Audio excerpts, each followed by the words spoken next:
Buonasera. A simple good evening from the newly elected Cardinal Jorge Mario Bergoglio from Argentina, the first pope ever from the Americas.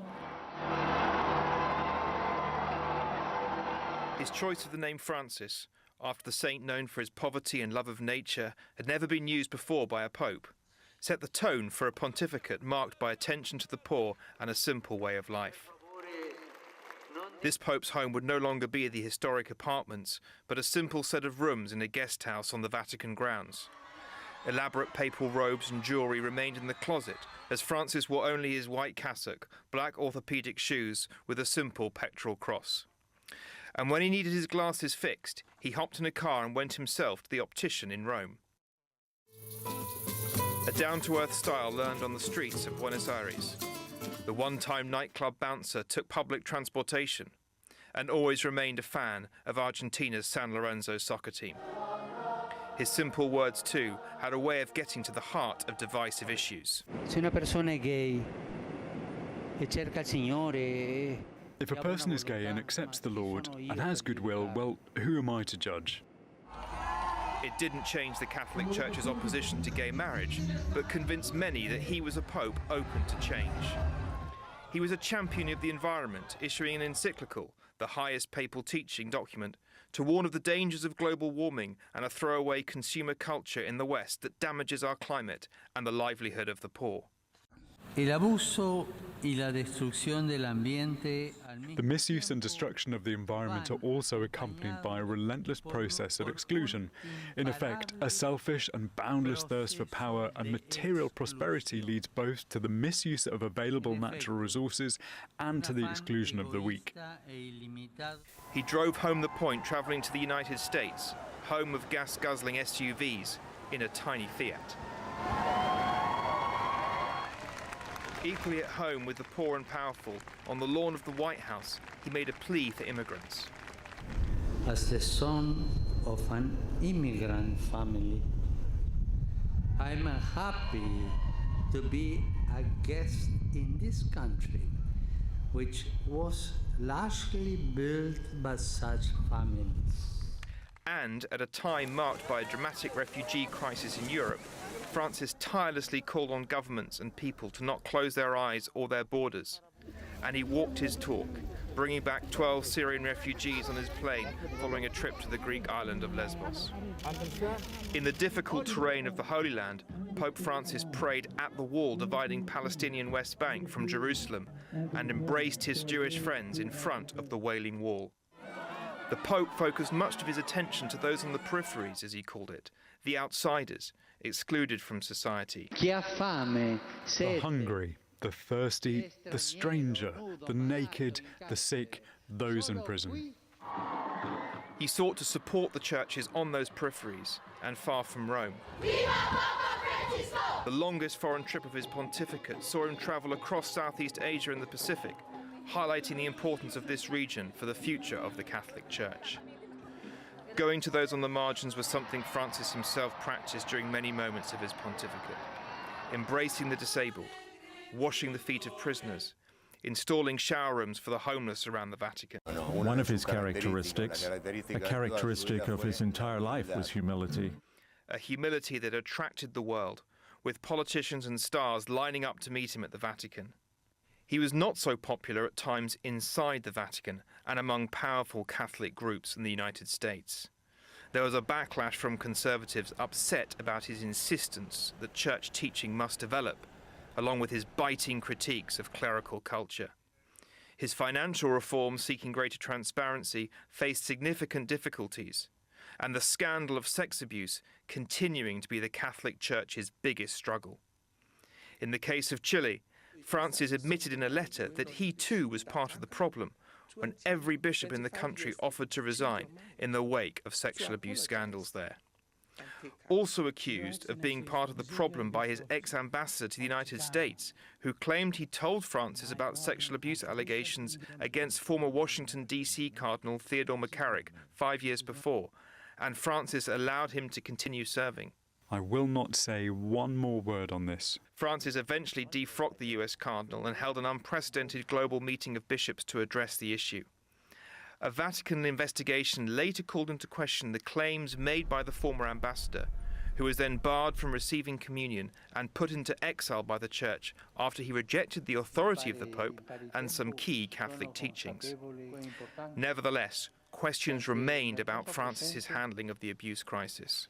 There is no doubt that the child sexual abuse scandals are the central stain on his legacy. I mean, over and over again, Pope Francis said the right things. He met with victims. He expressed heartfelt sorrow. He expressed resolve to get this right.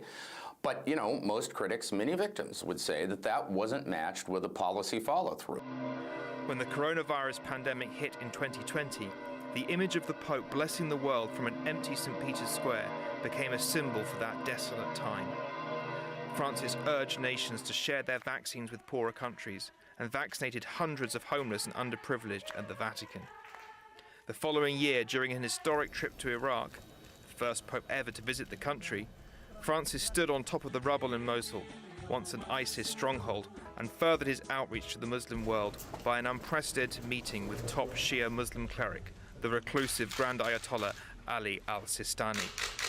From the beginning of the war in Ukraine in 2022, Francis was an outspoken advocate for peace. He avoided outright condemnation of Vladimir Putin, but publicly appealed to the Russian president, begging him to stop for the love of his people, the Pope said. Francis spoke several times by phone with Ukrainian President Volodymyr Zelensky during 2022, asking him to be open to serious peace proposals, before the pair met face-to-face at the Vatican in May of 2023 and October 2024. He made similar appeals for peace during the conflict in the Middle East, saying that the Israel-Hamas war had descended into terrorism. He insisted that war is always a defeat and said self-defense that is not proportional is immoral. Francis' most important message was one of fraternity, that we are all brothers and sisters, despite our differences. Take care of the earth and each other, he said, and don't forget to pray for me. I'm Paula Sandoval in New York, following the breaking news where the Vatican now confirming the death of Pope Francis at 88. For the latest now, let's go to CNN Vatican correspondent Christopher Lamb joining us live with more. Christopher, you just laid out such a legacy right now in that piece. I'm curious if you could just bring our viewers up to speed about what we know. Well, Paula, we were told this morning that there would be a brief broadcast from the Santa Marta, the residence of Pope Francis, and then a few moments later, Cardinal Kevin Farrell, who is the Carmelengo, the man in charge with overseeing the protocols around the death of the Pope, announced that Pope Francis had died at 7:35 a.m. local time this morning. Now, he was also joined by Cardinal Pietro Parolin and Archbishop Peña-Parra, the two senior Vatican officials.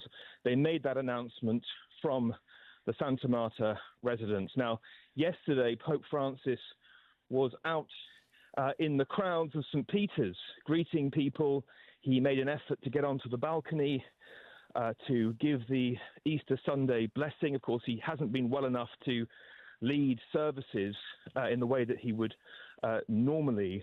But it was characteristic of Pope Francis to come out into the square at St. Peter's, clearly not feeling himself. I mean, there were those of us who followed it closely who saw him yesterday and did feel afterwards that he was not in a good condition in terms of he's normally greeting the crowds, he's normally very engaged, he's a pope who loves to be amongst the people. But yesterday he seemed less engaged. He's clearly been through, he was going through the very profound health crisis. He had pneumonia in both of his lungs. He was in hospital for 38 days. He almost died on two occasions, but he came through that and was recovering in the Vatican. But obviously it was very difficult for him health-wise, and he showed, though, a determination to keep going until the very end. There was speculation he might resign, but he never did that. He decided he would go on right until the end. I think that's also the ethic and person of Francis, is to serve right until the last moment. He was someone who gave himself totally to the role of Pope. He was a pope who wanted to be amongst the people to serve. He wanted the Catholic Church to do more, to go out to the margins of society, to serve migrants and refugees, the poorest. He said after his election, I want a poor church for the poor. And that was the kind of, that was his kind of manifesto from the very beginning, that he wanted a church that was willing to go out and pitch its tent amongst the most suffering of people, the people who were suffering the most. He wanted a church amongst the people, and a church focused on service and humility.